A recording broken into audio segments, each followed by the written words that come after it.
तो फिर से आप सभी का बहुत बहुत स्वागत है हमारे YouTube चैनल में। और आज का ये वीडियो बहुत ही खास होने वाला है, क्योंकि इस वीडियो में आपको घटना चक्र का एक बहुत ही मोस्ट इम्पॉर्टेंट बुक जो है वो लेकर आ गए हैं। बिहार तथ्य सागर बुक का नाम है। बिहार तथ्य सागर यानी कि यह जो बुक है आपका स्पेशली बिहार के लिए एकदम जो जीके है ना, बिहार से संबंधित जो भी आपका इम्पोर्टेंट फैक्ट है जो कि सभी तरह के प्रतियोगी परीक्षाओं में पूछे जाते हैं, जो भी आपका विषय वस्तु है बिहार से जुड़ा हुआ, जो कि प्रतियोगी परीक्षाओं के दृष्टिकोण से इम्पोर्टेंट है, उन्हीं विषयों को लेकर के जो है आपका ये बुक लेकर आए हैं। बुक का नाम है बिहार तथ्य सागर, है ना। और इस बुक में आप देख लें कि कौन कौन सा विषय वस्तु जो है आपको पढ़ना है, कौन कौन सा टॉपिक, कौन कौन सा चैप्टर है ना। इसको एक बार आप देख लें क्या क्या इसमें दिया हुआ है, तो आपको बहुत ही इंटरेस्ट आएगा पढ़ने में।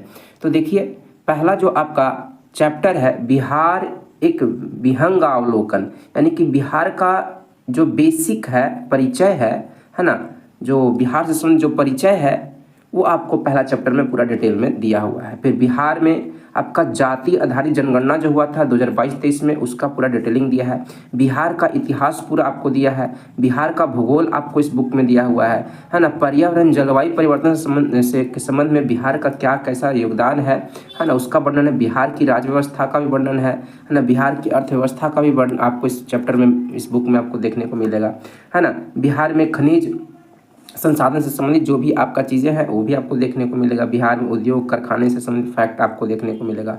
भौतिक अवसंरचना है ना, कि बिहार जो है भौतिक रूप से कहाँ है, क्या कितने अक्षांश पर है, कितने अथी पर है, सब कुछ भौतिक अवसंरचना के आधार पर आपको है ना पूरा डिटेलिंग आपको देखने को मिलेगा। ऊर्जा संसाधन बिहार में जो भी है उस पर बात किया जाएगा। मानव संसाधन से संबंधित जो भी आपका बिहार से संबंधित फैक्ट है उस पर आपको इसमें देखने को मिलेगा। पर्यटन है ना, बिहार जो है पर्यटन के दृष्टिकोण से एक बहुत ही केंद्र बिंदु है, तो उससे संबंधित जो फैक्ट है पर्यटन स्थल है बिहार के वो आपको पढ़ने को मिलेगा। बिहार की योजनाएं पहले है ना, पहले कार्यक्रम, ये सब जो भी योजनाएं बिहार सरकार के द्वारा शुरू की गई है हाल ही में, ये 2024 का बुक है। बिहार में कला एवं संस्कृति से संबंधित जो भी फैक्ट है विविध है बिहार से जुड़ा हुआ। बिहार करेंट अफेयर आपका जो है ना लगभग 12 पेज दिया हुआ है। बिहार में जनपद से संबंधित जो आपका फैक्ट है वो सभी चीज़ें जो है इस चैप्टर में, इस बुक में आपको ये सारे चैप्टर दिए हुए हैं, ठीक है। तो आप देख रहे हैं ये कोई पुराना बुक नहीं है, एकदम 2024 का एकदम आपका न्यू बुक है। बिहार आर्थिक सर्वेक्षण 2022-23 बिहार बजट है ना 2024 के 25 के आंकड़े से युक्त संबंधित है, यानी कि 2024 का ये बिहार तथ्य सागर जो है आपका बुक है, ठीक है। इस बुक में आपका पेज वाइज है ना, आप लोग कमेंट करेंगे तो थोड़ा सा पेज बढ़ाते चलेंगे, लेकिन पेज वाइज आपका डिस्कशन करवाएंगे। पेज नंबर 2 से 3 से जो है आपका पूरा मटेरियल शुरू होता है। आप देख रहे हैं पेज नंबर 3 से आपका कंटेंट जो है शुरू होता है, जिसमें आपका पहला चैप्टर है ना बिहार एक विहंग अवलोकन, यानी कह सकते हैं बिहार एक परिचय के रूप में इस चैप्टर को नाम दे सकते हैं। तो बिहार से संबंधित जो भी आपका एग्ज़ाम कंडक्ट करवाया जाता है, कोई भी एग्ज़ाम है जो बिहार से रिलेटेड है ना, या सेंट्रल लेवल पे भी जो भी एग्ज़ाम है, कभी कभी बिहार से भी जुड़ा हुआ फैक्ट जो है एग्ज़ाम में पूछा जाता है, ऐसा कुछ नहीं है, आप लोग समझ रहे होंगे। तो बिहार में खासकर आपका बिहार दरोगा, बिहार पुलिस है ना, बिहार एसएससी, बिहार सीजीएल, ये सबसे संबंधित जो आपका क्वेश्चन आता है इनमें, ठीक है, बिहार से जुड़ा हुआ क्वेश्चन एक न दो आपको देखने को मिलेगा ही मिलेगा, ठीक है। और आपका सेंट्रल लेवल पे जो एग्ज़ाम होता है उसमें भी आपको बिहार से जुड़ा हुआ कुछ ना कुछ आपको देखने को मिलेगा। तो बिहार स्पेशल के दृष्टिकोण से सबसे बेस्ट बुक है घटना चक्र का, ठीक है। तो चलिए हम लोग बिना देरी के हुए शुरू करते हैं। आप लोग बुक का इंपॉर्टेंस तो समझ ही गए होंगे। ये बुक हमको जो है, इसके बुक के प्राइस की बात करें तो ये बुक आप हमको जो है लगभग 110 रुपये में मिल गया था, है ना। इधर लोकल एरिया में लिए हैं, थोड़ा महंगा पड़ा है, ठीक है। पटना में आप लेंगे तो ये थोड़ा आपको क्या पड़ेगा कि कम पड़ेगा, ठीक है। तो चलिए हम लोग आगे बात करते हैं।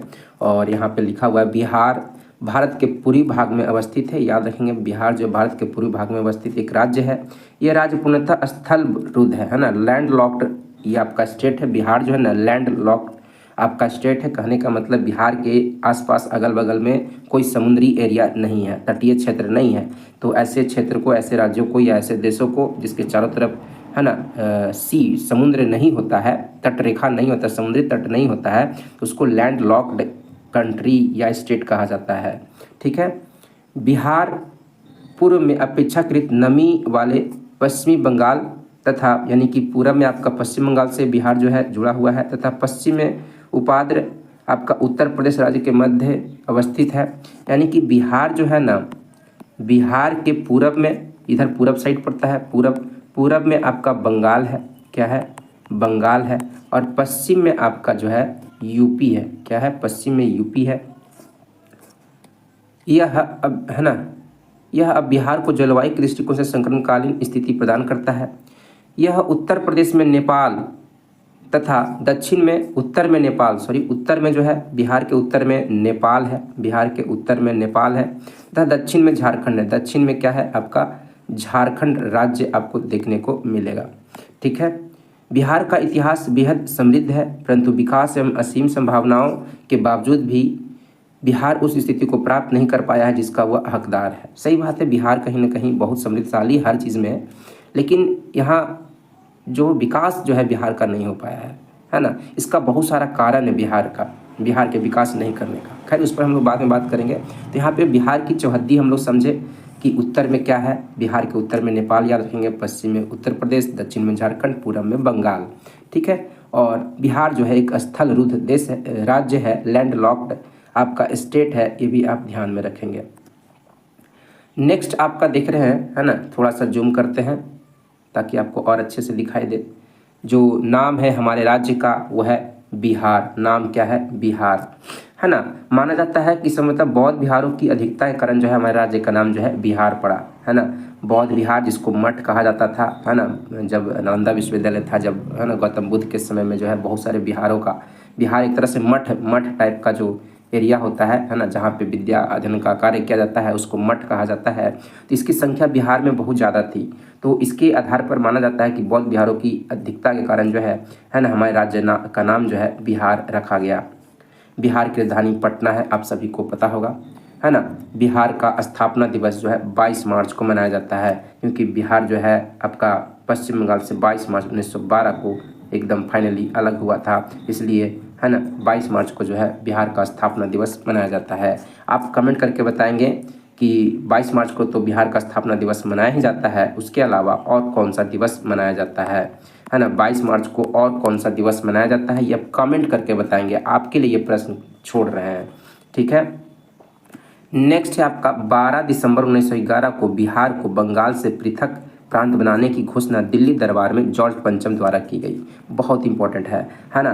12 दिसंबर 1911 को बिहार को जो है बंगाल से अलग, पृथक मतलब अलग प्रांत बनाने की घोषणा जो है दिल्ली दरबार में किया गया, जॉर्ज पंचम के द्वारा किया गया। तो आपसे एग्जाम में पूछ सकता है कि बिहार को जो है बंगाल से पृथक करने की घोषणा जो है ना कब किया गया। तो 12 दिसंबर 1911 को किया गया। किसके द्वारा किया गया, तो जॉर्ज पंचम के द्वारा किया गया, जो दिल्ली दरबार लगा था उसके तहत किया गया।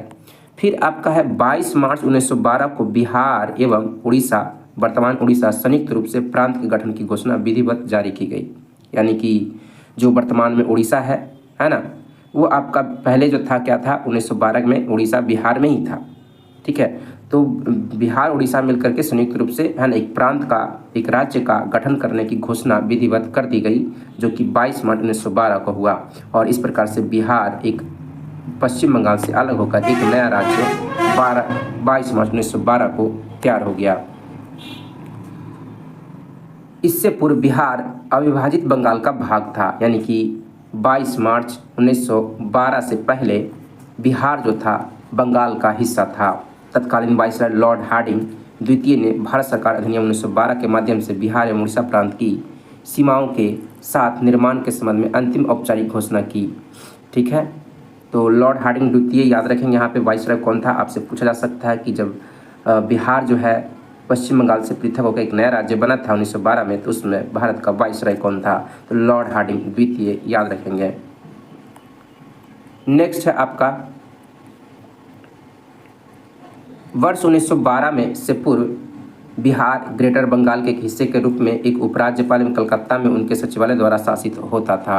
ये सब उतना इंपॉर्टेंट नहीं है, लेकिन आप पढ़ते चलेंगे तो दिक्कत नहीं। बंगाल प्रेसिडेंसी से अलग होकर बिहार एवं उड़ीसा संयुक्त रूप से एक प्रांत के रूप में 1 अप्रैल 1912 को अस्तित्व में आया, है ना। बंगाल प्रेसिडेंसी से अलग होकर बिहार एवं उड़ीसा संयुक्त प्रांत के रूप में 1 अप्रैल 1912 को जो है ना अथी में आया। ठीक है, एक प्रांत के रूप में अस्तित्व में आया।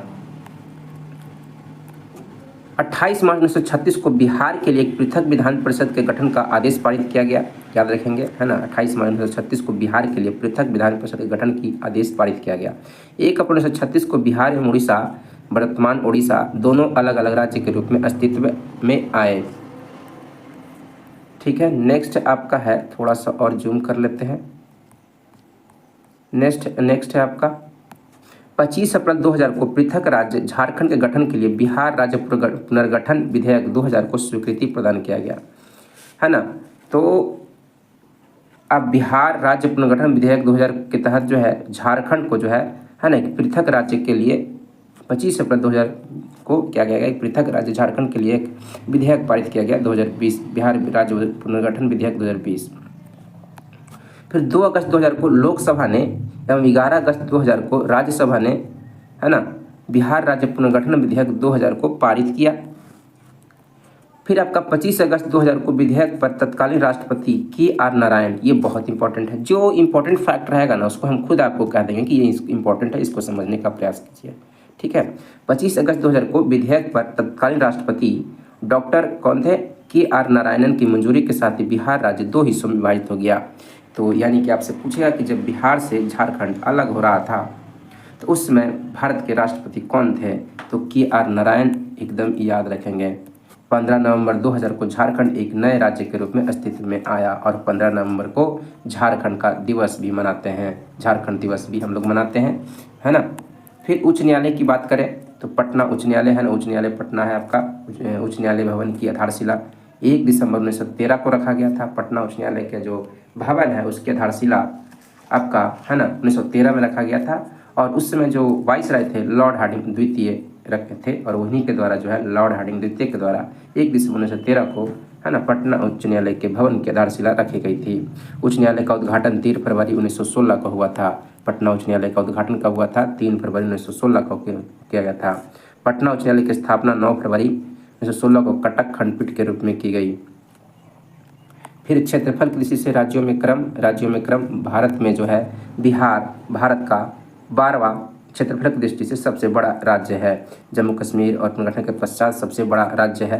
राज्य केंद्र शासित प्रदेशों में समग्र रूप से 13वां स्थान है ना। स्थान लद्दाख केंद्र शासित प्रदेश को शामिल करने के पश्चात देखिए यहाँ क्या बोल रहा है, 12 और 13 को समझने का प्रयास करें। 12 कह रहा है कि क्षेत्र राज्य के दृष्टिकोण से देखा जाए, जो भी भारत में कुल 28 राज्य हैं तो 28 राज्यों के दृष्टिकोण से देखा जाए तो 12वां जो सबसे बड़ा क्षेत्रफल के दृष्टिकोण से जो राज्य है वो बिहार है ना। सिर्फ राज्य के दृष्टिकोण से बोल रहे हैं, राज्य को शामिल कर रहे हैं। 28 राज्यों में बिहार जो है 12वां सबसे बड़ा क्षेत्रफल के दृष्टिकोण से सबसे बड़ा राज्य है। यदि केंद्र शासित प्रदेश को शामिल कर लिया जाए, है ना, यदि यूटी को शामिल कर लिया जाए तो 13वां सबसे बड़ा राज्य हो जाएगा, है ना। 8 को और जोड़ लिया जाए तो सब में जब आपका नंबरिंग निकाला जाएगा बिहार का तो 13वां स्थान हो जाएगा। ठीक है, जनसंख्या की दृष्टि से भारत में स्थान जो है बिहार का तीसरा है 2011 के जनगणना के अनुसार। पहला जो स्थान है यूपी का है, दूसरा महाराष्ट्र का है, MH का मतलब होता है महाराष्ट्र जो है दूसरे नंबर पर है 2011 के जनगणना के अनुसार। सबसे अधिक जनसंख्या वाला यूपी है, दूसरा महाराष्ट्र है और तीसरा अपना राज्य बिहार है तीसरे नंबर पर, है ना। तो ये आप याद रखेंगे। फिर आपका राजकीय भाषा जो बिहार का है हिंदी है। द्वितीय राजकीय भाषा बिहार का उर्दू है। तो आप लोग आई थिंक आप लोग समझे होंगे, है ना। ये आप लोग एक बार और आप देख सकते हैं, ठीक है, इसको, है ना, पढ़ भी सकते हैं। तो इस प्रकार से हम लोग जो बात किए, है ना, बिहार से समझो परिचय है, थोड़ा ही 2 ही पेज नंबर तक हम लोग देखें। थोड़ा थोड़ा करके रोज़ आपके लिए वीडियो तक जो है 5-5 10 मिनट का वीडियो जो है लेते आएंगे। ठीक है, आप लोग सपोर्ट करें, चैनल को सब्सक्राइब करें, लाइक करें, ताकि आपके लिए हम कंटिन्यू जो है वीडियो लाते रहें। Thank you.